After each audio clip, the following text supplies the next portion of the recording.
We think of getting into a top university or a PhD program as the ultimate prize, right? It's the peak of achievement, the result of years and years of hard work. But what we don't often talk about is the silent struggle that can come with it, a really profound sense of loneliness that can stalk the halls of academia. Okay, let's dive into this. So let's start with a story. This comes from Myra, a PhD student from India who is studying in the US, and her experience gets right to the heart of the issue.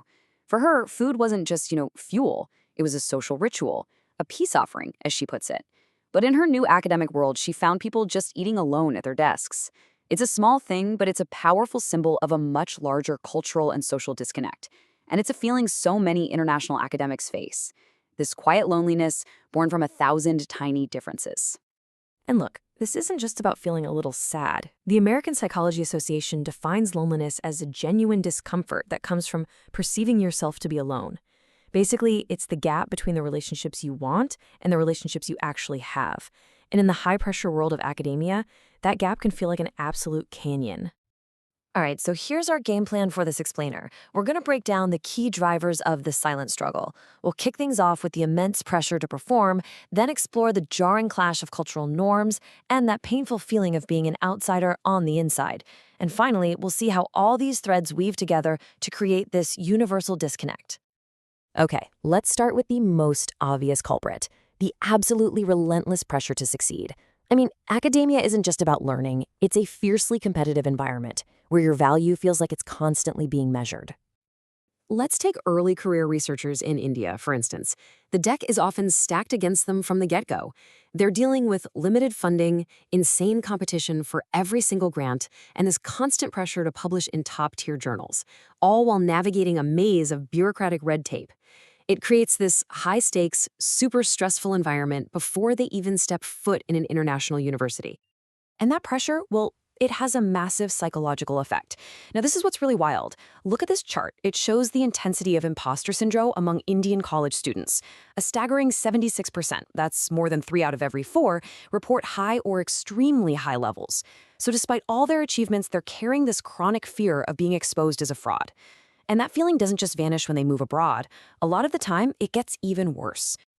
But look, this internal pressure is only half the story. It gets way more complicated when academics move to a new country, where their entire social and professional world gets turned completely upside down. And this slide, wow, it just brilliantly illustrates a core point of friction. In India and so many other cultures, teachers are revered. They're seen as moral guides. You listen, you learn, you show respect. But in the West, professors expect you to debate, to challenge them, to actively critique their ideas. So just imagine the confusion there, right? What is seen as deep respect in one culture can be totally misinterpreted as passivity or a lack of engagement in another.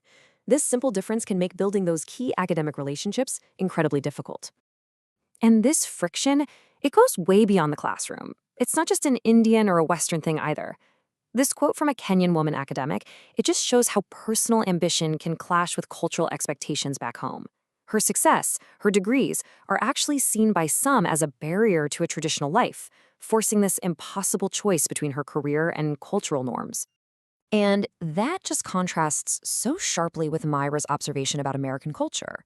She points out this expectation that you have to explicitly ask for help, a huge difference from more communal societies where people just naturally check in on each other. When you're far from your own support system, that independent ethos can feel incredibly, incredibly isolating. Okay, so this leads us to something even deeper, and honestly, more painful. The feeling of being an outsider, even when you're technically on the inside. This is all about navigating both subtle and, well, not so subtle forms of exclusion. This is such a powerful metaphor from that same Kenyan academic, the meeting before the meeting. It's that gut feeling that you're being left out of the informal networks where the real decisions are made. It's not some obvious discrimination, but it's a form of exclusion that just screams, you don't fully belong here. Of course, exclusion isn't always that subtle. This student from Colombia was constantly forced to confront a really harmful stereotype about his home country. And every time that question gets asked, whether it's malicious or just ignorant, it reinforces his status as an other. It just builds this wall between him and his peers. And right here, we see identity being used like a weapon to undermine authority. Male colleagues dismissed a brilliant Kenyan academic as that girl, using her gender and her unmarried status to completely invalidate her professional standing. These aren't just insults, they are deliberate acts of isolation designed to keep people out of the circle of power and respect. So, what does this all add up to? I mean, whether it's pressure from home, these cultural clashes, or systemic exclusion, all these different paths, they all lead to the same destination, a profound sense of disconnect. So, as we've seen, this feeling of loneliness isn't just some random bad feeling. It's really driven by this powerful combination of factors. You've got the intense performance pressure that turns potential friends into competitors, the cultural disconnects that create these invisible walls, and the systemic exclusion that stops people from ever feeling like they truly, truly belong. You know, when you boil it all down, it really comes to this. Loneliness, in this context, is that painful gap between the connection we crave as human beings and the connections we actually have.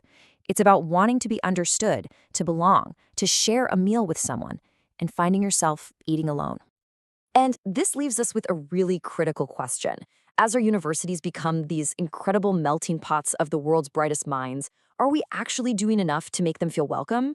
How do we build an academic culture that values collaboration as much as competition and connection as much as publication? That right there is the real challenge for the future of global education.